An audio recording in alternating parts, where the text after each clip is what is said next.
3 news. నేను సుధా. బులెటిన్ల ముందుగా headlines.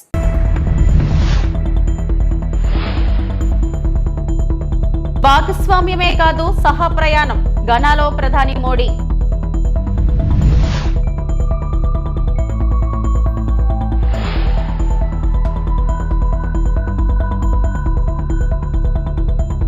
కుప్పంలో డిజిటల్ నర్వ్ సెంటర్ ను ప్రారంభించిన సీఎం చంద్రబాబు.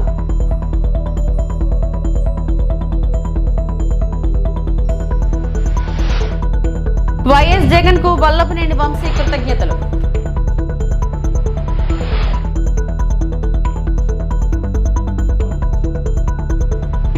ఘన అభివృద్ధి ప్రయాణంలో భారత్ కేవలం భాగస్వామి మాత్రమే కాదని సహా ప్రయాణం సాగిస్తున్నదని ప్రధాని నరేంద్ర మోడీ పేర్కొన్నారు. ప్రధాని తన 5 రోజుల పర్యటనలో భాగంగా పశ్చిమ ఆఫ్రికాలోని ఘానాకు చేరుకున్నారు.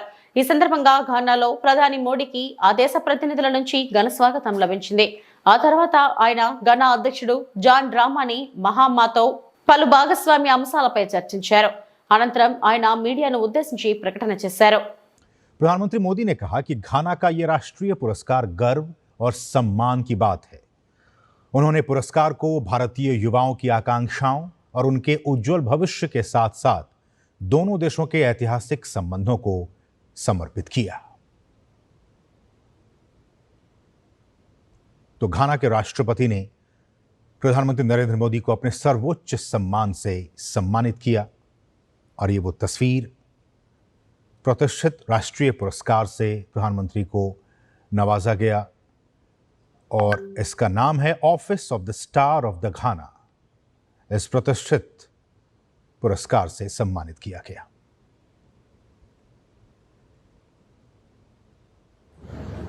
राष्ट्रपति जी द्वारा घाना के राष्ट्रीय award the officer of the order of the star of घाना से सम्मानित किया जाना मेरे लिए अत्यंत गर्व और सम्मान की बात है। मैं राष्ट्रपति महामा जी, घाना सरकार और घाना के लोगों का हृदय से आभार प्रकट करता हूं। मैं इस सम्मान को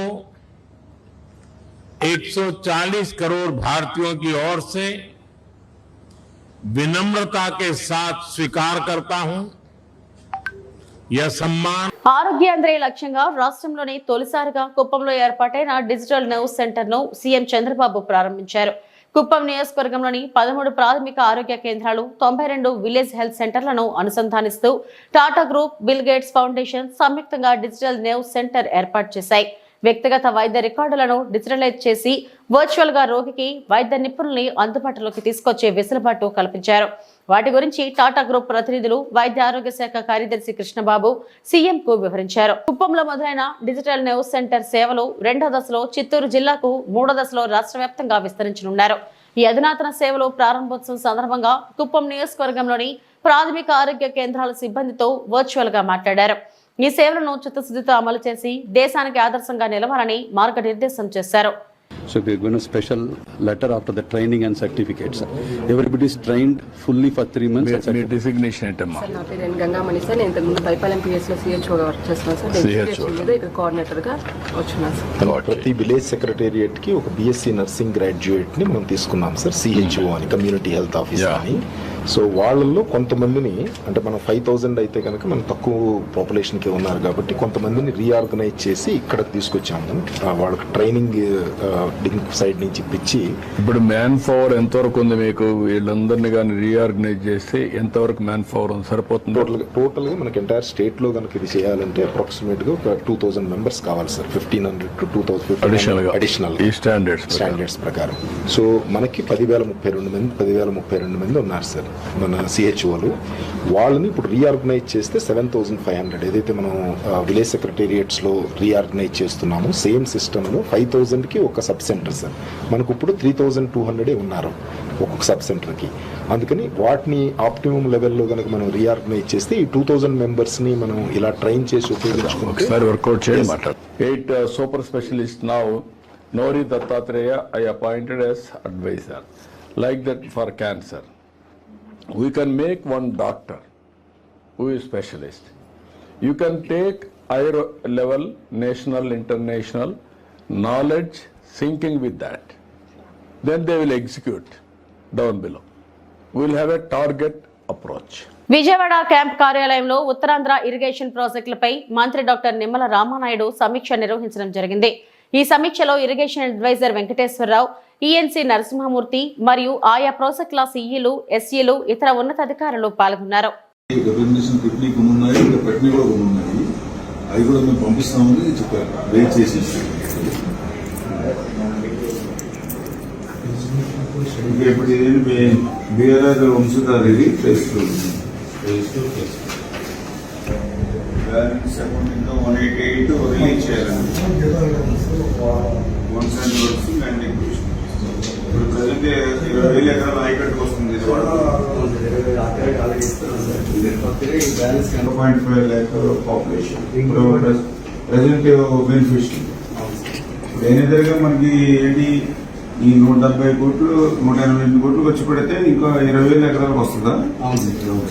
ఏంటి అంత డిఫరెన్స్ ఏంటి? మనం అంత ఖర్చు పెడితే 20,000 వచ్చింది. ఇది కరెక్టేనా? కరెక్ట్. క్రిటికల్ బ్యాలెన్స్ 188 కోర్స్ ఖర్చు పెడితే 20,000 ఆయకట్టుకోవచ్చు.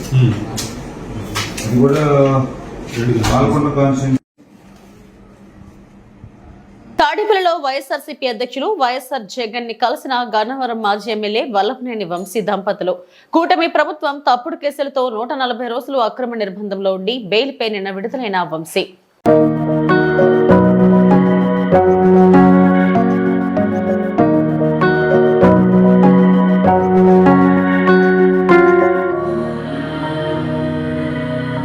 బుచ్చిరెడ్డిపాలెం పట్టణంలోని 6-7 వార్డుల్లో సుపరిపాలన తొలి అడుగు ఇంటింటికి తెలుగుదేశం కార్యక్రమాన్ని ఎమ్మెల్యే వేమిరెడ్డి ప్రశాంతిరెడ్డి నిర్వహించారు. ఈ కార్యక్రమంలో ముఖ్య అతిథిగా ఎంపీ వేమిరెడ్డి ప్రభాకర్ రెడ్డి పాల్గొని ప్రతి ఇంటికి వెళ్లి ప్రభుత్వం అమలు చేసిన సంక్షేమ పథకాల గురించి ఆరా తీశారు. ఎమ్మెల్యే, ఎంపీ పనితీరు ఎలా ఉందని అడిగి తెలుసుకున్నారు. ఈ సందర్భంగా ఎమ్మెల్యే వేమిరెడ్డి ప్రశాంతిరెడ్డి మాట్లాడుతూ మాజీ ఎమ్మెల్యే నల్లపిరెడ్డి ప్రసన్న కుమార్ రెడ్డి అవినీతిలో పీహెచ్డీ చేశారని ధ్వజమెత్తారు. నాకు రాజకీయాల్లో అనుభవం లేకపోయినా నీతి నిజాయితీలో పీహెచ్డీ చేశారని చెప్పారు. గతంలో గ్రావెల్ తవ్వి నియోజకవర్గాన్ని ధ్వంసం చేశారని విమర్శించారు. నాడు ప్రసన్నతో ఉన్న నాయకులు ఆయనకు ముడుపులు చెల్లించుకోలేక తమ వద్దకు వస్తున్నారన్నారు. కూటమి ప్రభుత్వంలో రాష్ట్రం అభివృద్ధి చెందుతుందని తెలిపారు.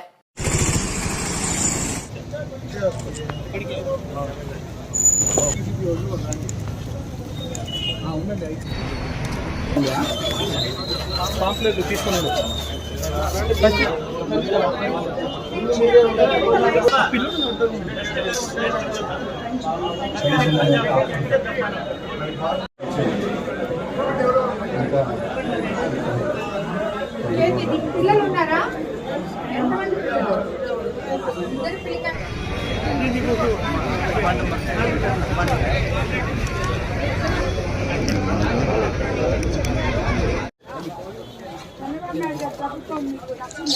ఇద్దరు పిల్లలు.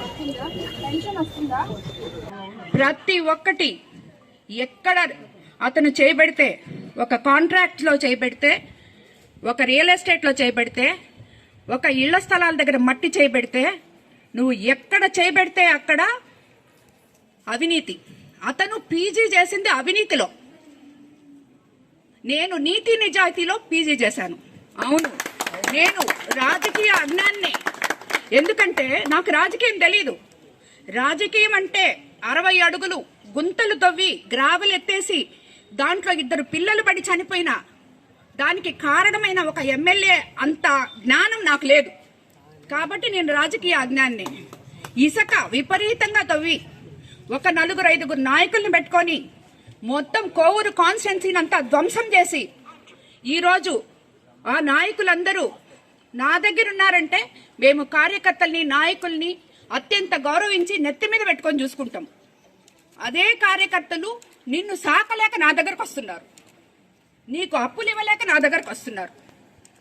కాబట్టి ఈ పర్సంటేజ్లు ప్రసన్న మాట్లాడిన దాని గురించి మీరు అడగడము, నేను మాట్లాడడం కూడా.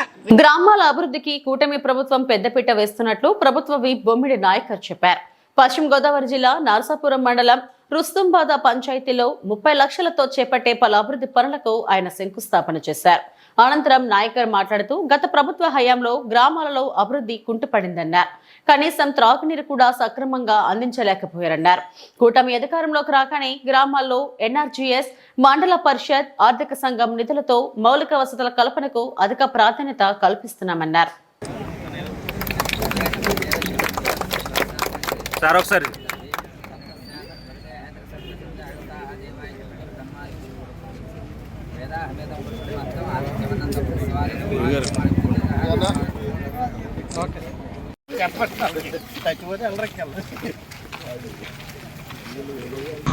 అందరికీ నమస్కారం అండి. ప్రత్యేకంగా మా మీడియా సోదరులకి అది కార్యక్రమం చేసినటువంటి స్థానిక ఎంపీ గారు, స్థానిక ప్రెసిడెంట్ గారు, మరి కూటమి నాయకులకి, మరి రుస్తుంబాద ప్రజానికానికి అందరికీ కూడా ధన్యవాదాలు తెలియజేసుకుంటున్నాం. మరి ఈ రోజున మండల ప్రజా పరిషత్ ద్వారా మరి రుస్తుంబాద పంచాయతీ నుంచి 2 రోడ్లకు, సీసీ రోడ్లకు ఇక్కడ ఈ రోజున మరి మేము శంకుస్థాపన చేయడం జరిగింది. మరి 15 లక్షలతో ఒక రోడ్డు, అదేవిధంగా 15 లక్షలతో ఇంకో రోడ్డు కూడా రెండు రోడ్స్ ఇవ్వాలి. ఇక్కడ మేము అందరూ కూడా శంకుస్థాపన చేస్తాం. అదేవిధంగా మరి ఓవరాల్గా చూసుకుంటే కనుక మండల ప్రజా పరిషత్ ద్వారా 1.5 కోటికి సంబంధించినటువంటి పనులని మేము శంకుస్థాపన చేసి నియోజకవర్గంలో మరి ప్రతి చోటన కూడా పనులు జరుగుతున్నాయి. అంటే ఒక్క విషయం మేము మాట్లాడదలుచుకున్నాం ఏంటంటే, ఈ 1 ఇయర్లో కూడా ఏదైతే 2024 ఎలక్షన్స్ అవును కానీ ఇప్పటి వరకు కూడా నాకు 1 ఇయర్ ప్రక్రియలో నియోజకవర్గంలో రోడ్డు విషయంలో చూసుకుంటే కనుక ఎన్ఆర్జీఎస్ ద్వారా కానీ, మండల ప్రజా పరిషత్ నుంచి కానీ నియోజకవర్గాలు అన్ని చోట్ల కూడా రోడ్లు వేసే విధంగా మేము అందరూ కూడా ముందుకు వెళ్ళడం జరిగింది. మరి రాబోయే రోజుల్లో కూడా మరి నియోజకవర్గంలో ప్రతి ఒక్కరికి కూడా పూర్తిగా ప్రతి ఇంటికి కూడా రోడ్డు సౌకర్యం ఉండే విధంగా కూడా మేము పూర్తిగా సహకరిస్తామని చెప్పి సందర్భంగా తెలియజేసుకుంటూ, మరి ఏదైతే ఎన్ఆర్జీఎస్ నుంచి ఉన్నాయో రాబోయే మాకు గత సంవత్సరం కూడా 7 కోట్ల రూపాయలతో ఎన్ఆర్జీఎస్ వర్కులు చేయడం జరిగింది. గోకులాలు కానీ, సీసీ రోడ్లు కానీ, డ్రైనేజ్ కానీ. మరి ఈ సంవత్సరంలో కూడా మరి దాదాపు మాకు 7 కోట్ల రూపాయలతో అన్ని చోట్ల కూడా నియోజకవర్గాన్ని ప్రతి పంచాయతీని కూడా ఎక్కడ కూడా పార్షియాలిటీ లేకుండా ఎక్కడైతే బాగోలేదు, ఎక్కడైతే మనం డెవలప్మెంట్ చేయాలో దాని మీద చూసి ప్రతి పంచాయతీకి మన నిధులు కేటాయించి అక్కడ డెవలప్మెంట్ చేస్తామని చెప్పి సందర్భంగా తెలియజేస్తాం. అదే కాకుండా ఎంపీ ల్యాండ్స్ నుంచి కూడా బరెల్ గ్రౌండ్స్ కూడా మేము అక్కడ ఏదైతే షెడ్స్ కానీ అక్కడ కొంత మోడరేషన్ చేసి మరి అక్కడ కూడా వర్క్లు చేసే విధంగా కూడా మేము ఎదురుకు వెళ్తామని చెప్పి సందర్భంగా తెలియజేస్తాం. మరి ఓఎన్జీసీ నుంచి కూడా మేము కొంత నిధులు తీసుకోవడం జరుగుతుంది. అది రోడ్లు అవ్వచ్చు, లేకపోతే ఓహెచ్ఆర్ కూడా అడిగాం మేము. అదేవిధంగా బరెల్ గ్రౌండ్స్ కూడా కొంత నిధులు మరి ఓఎన్జీసీ టీం, అదేవిధంగా సురేష్ గారు కూడా ఉన్నారు, ఆయన ద్వారా కూడా ఓఎన్జీసీ నుంచి అడిగి మన నియోజకవర్గానికి మరి డెవలప్మెంట్ విషయంలో కూడా ప్రతి ఒక్కరిని కూడా మనం ఇన్వాల్వ్ చేసి, మనకి ఏంటంటే కావాల్సిన అభివృద్ధి కావాలి కాబట్టి దాని దృష్ట్యా మరి కూటమి ప్రభుత్వం ముందుకెళ్తుందని చెప్పి సందర్భంగా తెలియజేసుకుంటూ మరి ఈ కార్యక్రమం ప్రతి ఒక్కరికి కూడా ధన్యవాదాలు తెలుసు. అంబేద్కర్ కోనసీమ జిల్లా అమలాపురంలో బాబు షూరిటీ మోసం గ్యారంటీ సమీక్ష సమావేశంలో regional coordinator Botsa Satyanarayana hot comments చేశారు. బాబు షూరిటీ మోసం గ్యారంటీ క్యూఆర్ కోడ్ ను ఆవిష్కరించిన బొత్స, చంద్రబాబు నాయుడు ఎన్నికల ముందు ఇచ్చిన హామీలు క్యూఆర్ కోడ్ స్కాన్ చేస్తే వస్తాయి. వీటిని వైసీపీ కార్యకర్తలు ప్రజల వద్దకు తీసుకెళ్లి చంద్రబాబు చేసిన మోసాన్ని వివరించాలి. చంద్రబాబు ప్రజలకు ఇచ్చిన హామీలను ఏ విధంగా మోసం చేశాడో ప్రజలకు తెలియజేయడం కోసమే బాబు షూరిటీ మోసం గ్యారంటీ కార్యక్రమం డిజిటల్ స్క్రీన్ పై ప్లే చేయించి చూపించిన మాజీ మంత్రి బొత్స సత్యనారాయణ, భవిష్యత్ గ్యారంటీ అనే బాండ్ పేపర్ ను చంద్రబాబు, పవన్ కళ్యాణ్ సంతకాలతో ప్రజలకు పంచిపెట్టారని, ఇప్పుడు ఆ హామీలను విస్మరించి మోసం చేశారని ఆరోపించిన బొత్స, తాట తీస్తామంటాడు పవన్ కళ్యాణ్. ఎవరి తాట తీస్తారు? తాటాకు చప్పళ్లకు భయపడేవారు ఎవరూ లేరు. పవన్ కళ్యాణ్ బెదిరింపులకు భయపడేవాడు ఎవడూ లేడు. ప్రజలకు ఇచ్చిన హామీలను అమలు చేయకపోతే మెడలు వంచి తీరుతాం. పండించిన పంటలను కొనే నాథుడు లేడు. గ్రామాలకు వెళ్లి చంద్రబాబు మోసాలను ప్రజలకు వివరించాలి. శాసనమండలి సాక్షిగా మంత్రి నారా లోకేష్ అన్నదాత సుఖీభావ పథకం ఏప్రిల్, మే నెలల్లో అమలు చేస్తామని చెప్పినా ఇంతవరకు అమలు చేయలేదని వీడియో ప్లే చేసి చూపించిన బొత్స, హామీలు అమలు చేయాలని డిమాండ్ చేస్తే కేసులు పెడతారా? స్వాతంత్రం వచ్చాక ఇటువంటి పోకడలు చూడలేదు. కూటమి ప్రభుత్వం దీపం ఉన్నప్పుడే ఇల్లు చక్కబెట్టుకోవాలన్నట్టుగా మారింది. అధికారంలో ఉన్నవారు ఇసుకను దోచుకుంటున్నారు. ఉచిత ఇసుక అని చెబుతూ ఇసుక దొరికే రావులపాలెం అధిక ధరకు కొనుక్కోవాల్సి వస్తుందని మాజీ మంత్రి బొత్స సత్యనారాయణ అన్నారు.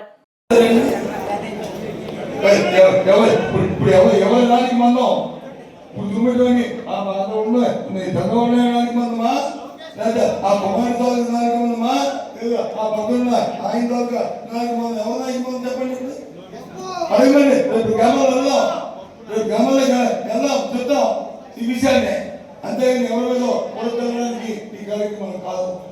అందుకే ఈ కార్యక్రమం పెట్టారు. జగన్ గారు మీరు ఉన్న 7 ఉన్నారు ఇక్కడ కోఆర్డినేట్. ఈ సమావేశం అయిన తర్వాత 7 కోఆర్డినేట్ 7 డేట్స్ తీసుకోండి.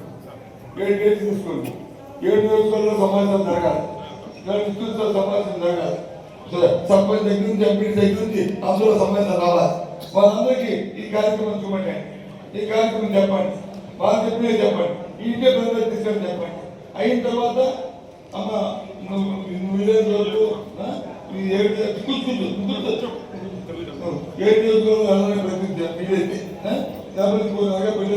ఆ రోజు ఫోన్ మాట్లాడి చూస్తే అయిన తర్వాత ఆ నియోజకవర్గంలో మీ ఇన్ఛార్జ్ కంపల్సరీ మీకు ఎన్ని మండలాలు ఉన్నాయో అన్ని మండలాల్లో సమావేశాలు పెట్టాలి.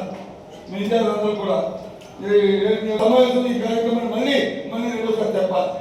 చెప్పి అప్పుడు వాళ్ళని మా గ్రామాల్లో పంపించాలి. మీరు కూడా మీకు అవకాశం మీరు కూడా గ్రామాల్లో వెళ్ళి వాళ్ళతో మమ్మల్ని మీరు తెలియని అవసరం ఉంది. ఇది నా మాట కాదు, జగన్మోహన్ రెడ్డి గారి మాట, మన పార్టీ మాట, మన పార్టీ తీసుకున్న నిర్ణయం. కాబట్టి జిల్లా వహించాలని మిమ్మల్ని అందరినీ కోరుతున్నాను. ఈ వేదిక ప్రజలందరూ కూడా మీరు పూర్తిగా సహకరించాలని అందుకే అందుకే ఈ సమాజం కూర్చొని జరిగింది. ఈ సమాజం పెట్టుకోవడానికి కారణం దయచేసి అందరూ కూడా. ఎందుకంటే ఇలాంటి భాస్కరాన్ని ఇలాంటి మాయమాటలు చెప్పిన వాళ్ళని ఇది రాజకీయానికి తగ్గలేదు. ఒక్కరోజు కూడా రాజకీయాలు అధికారంలో కొన్ని అర్హత లేదు. కొన్ని ఇవాళ కాదు కొన్ని పెడతామండి, కొన్ని ఏదో బస్సు అన్నాడు, బస్సు అన్నారు. ఇంకా బస్సుకి రావాలి. ఎన్నికలకు వచ్చి మీ ఊర్లో ఎక్కి తెలుపు దర్శనం చేసి మళ్ళీ ఊరికి వస్తారా? ఇప్పుడు వచ్చి ఊర్లో ఏ జిల్లాకి వెళ్తారు, ఏ ఊరికి వెళ్తారు చెప్తారు. సరే చెప్పండి, నా సంగతి కూడా తెలుసుకుందాం. ఏదో ఆగిపోయారు ఇస్తాను వెయిట్ చేద్దాం. కానీ నిరుద్యోగులు స్కిల్ డెవలప్మెంట్ ఇస్తారంట. దాంతో అందరికి ఉద్యోగం వచ్చాడు 3,000 రూపాయలు ఇవ్వకండి. చదువులండి మరి సివిల్స్కి వచ్చి P4 అండి. P4 ఏంటిది? అవును, ఎప్పటి నుంచో మన తాతల దగ్గర నుంచి ఎవరైనా ఊళ్ళో అవకాశం ఉంటే కొద్దిగా స్వాతంత్రుడు ఉంటే ఒక పేదవాడు వస్తే ఆ పేదవాడికి వచ్చి ఉండి అని చదివి మంత్రి గారు లోకేష్ పెడతా నేను చెప్తాడు. ఆయన కూడా చదువుతాడు.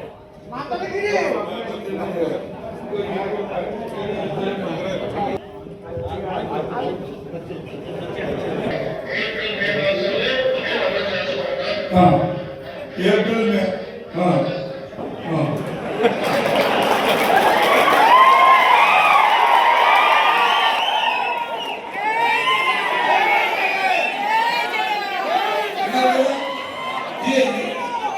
ఈ విషయాన్ని గ్రామాలు చెప్పండి, ఈ వీడియోని గ్రామాలు చెప్పండి.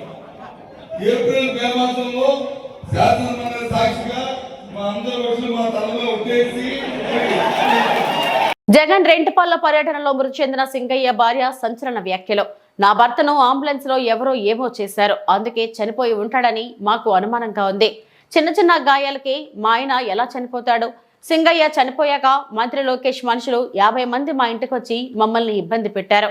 అప్పటి వరకు బాగా మాట్లాడిన వ్యక్తి అంత సడన్ గా ఎలా చనిపోతాడు? కొందరు వైసీపీ వాళ్ళు ఆటోలో ఆసుపత్రికి తీసుకెళ్దామంటే వద్దని అంబులెన్స్ లోనే తీసుకెళ్లారు అని చీలి సింగయ్య భార్య తెలిపారు. నా పేరు లూద్ మేరీ, మా ఊరు వెంగళాయపాలెం. నా భర్త పేరు చీలి సింగయ్య. అతను జగనన్న గారు వస్తున్నారని చూడటానికి వెళ్ళారు. అది యాక్సిడెంట్ అయితే అక్కడ కారు తగిలిందని అన్నా. అయింది మాకు. మరి నేను కూడా జగనన్న గారిని చూడటానికి నల్లపాడు దగ్గరికి వెళ్ళాను. వెళ్తే మాకు ఫోన్ చేశారు. ఫోన్ చేస్తే మేమేమన్నా అక్కడి నుంచి హాస్పిటల్కి బాగానే ఉన్నారు, బాగానే మాట్లాడారు. మా పిల్లలు 2 పిల్లలని చెప్పారు, మా ఊరు పేరు చెప్పారు, మా మామయ్య పేరు చెప్పారు, మాకు నా పేరు కూడా చెప్పారు. మరి హాస్పిటల్ తీసుకెళ్ళారు. ఫోన్ చేయగానే మేము వెళ్ళాము. అంబులెన్స్లో ఏమైందో మాకు డౌట్గానే ఉంది. అంబులెన్స్లో ఏమన్నా చేశారేమోనని. అది జగనన్న గారంటే మాకు చాలా అభిమానం. కానీ మమ్మల్ని ఎంతమందో వచ్చి ఇబ్బంది పెట్టినా కానీ మేము ఆయన గురించి మాకు అండగా ఉన్నారని జగనన్న గారు. మేము వాళ్ళకి ఏది కూడా మేము చెప్పలేదు వాళ్ళకి.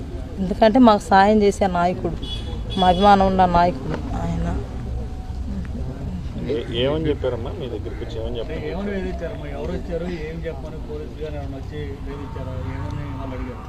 పోలీసులు వచ్చారు, వీడియోనే చూపించారు మాకు వాళ్ళు. మరి లోకేష్ గారు పంపించారు, మేము కూడా మీ అసీలమే అని చెప్పారు, మీ కులస్తులమే అన్నారు.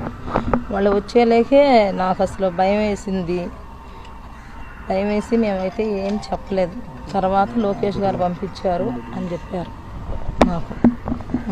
మమ్మల్ని ఎంత ఇబ్బంది చేసి ఎంత మాట్లాడాలన్నా కానీ మేమైతే ఏమీ మాట్లాడలేదు. మీ మీద ఒత్తిడి తెచ్చారమ్మా? లోకేష్ గారు వాళ్ళే చాలామంది 50 మంది దాకా మా ఇంటికి వచ్చారు. చెప్పేశారు వాళ్ళు, మేము లోకేష్ గారు పంపించారండి మమ్మల్ని అన్నారు. ఆ మాట వాళ్ళు ఎలా జరిగిందమ్మా మీకు చూడమ్మా, ఇవి మరి ఇతను యాక్సిడెంట్ అయింది కదా, కారు కింద పడిందని అన్నారు వాళ్ళు. ఆ మాటే చెప్పారు వాళ్ళు. కానీ మేము నమ్మలేదు. అది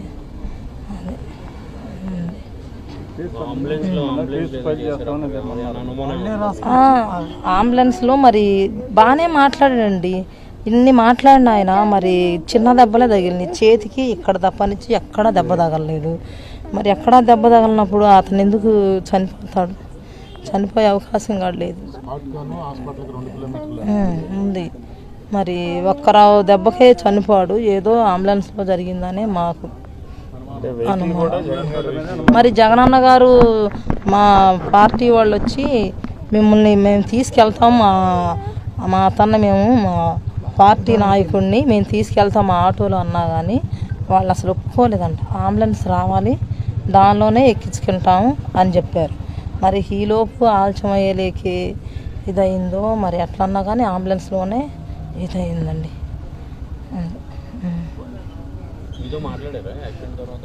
లేదండి, ఫోన్ నెంబర్ ఇచ్చారు మా అల్లుడిది, మా తమ్ముడే. అయితే మా తమ్ముడు మా దగ్గరే ఉంటాడు. చెప్పంగానే మేము వెళ్ళిపోయాం. ఏంటంటే అమ్మ చిన్న దెబ్బలే అని చెప్పారు. చిన్న దెబ్బలే అని చెప్పారు. చెప్తే మాట్లాడలేదండి, ఆయనతో మాట్లాడలే. ఆయన ఎవరో ఫోన్ చేసి చెప్పారు. ఇప్పుడు కలిసాము. కలిస్తే ఆయన మాకు కుటుంబానికి అండగా ఉంటామమ్మా. పిల్లల చదువులకు బాధ్యత.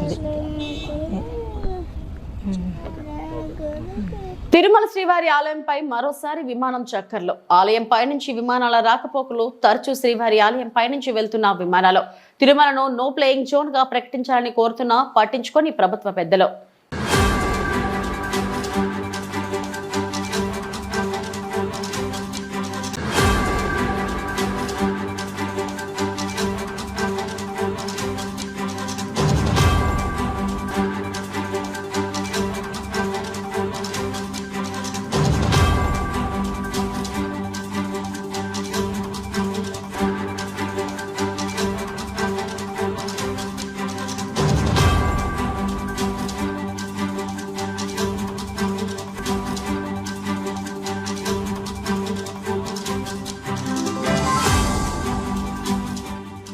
ఇవి ఇప్పటివరకు నా బులెటిన్ అప్డేట్స్. నమస్తే.